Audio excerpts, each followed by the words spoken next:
এবারে জাতীয় সংসদ নির্বাচনে আপনি জানেন যে পোস্টাল ব্যালটের একটি ম্যানেজমেন্ট কিন্তু রয়েছে, কিন্তু আমরা অত্যন্ত গভীর উদ্বেগের সহিত লক্ষ্য করলাম পোস্টাল ব্যালটের বিভিন্ন পোস্টাল ব্যালট জামাতে ইসলাম নেতাদের বাসায় পাওয়া যাচ্ছে।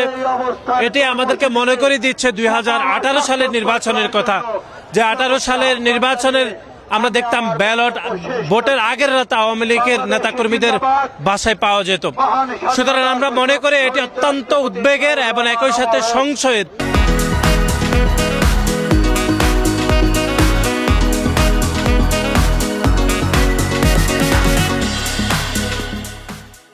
যে জাতীয় নির্বাচনের মানুষ মুখিয়ে রয়েছে ভোটদানের জন্য, সে জাতীয় নির্বাচনের পূর্বে এরকম একটি ঘটনা আমাদেরকে মনে করিয়ে দিচ্ছে যে 2018 সালের একটি নিশিরাতের নির্বাচনের কথা।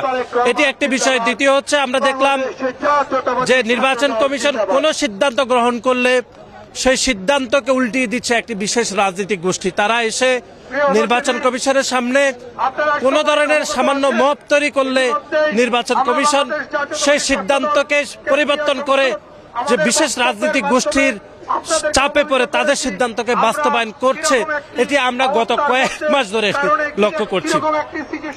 আরেকটি বিষয়, আপনি জানেন যে নির্বাচন কমিশন একটি চিঠি দিয়েছে, আপনি লক্ষ্য করেছেন যে বাংলাদেশের ত্রয়োদশ জাতীয় সংসদ নির্বাচনের পূর্বে বাংলাদেশের সকল নির্বাচনকে আপাতত স্থগিত করা হয়েছে। সেখানে ছাত্র সংসদ নির্বাচন, ব্যবসায়ীদের নির্বাচন, সকল নির্বাচন।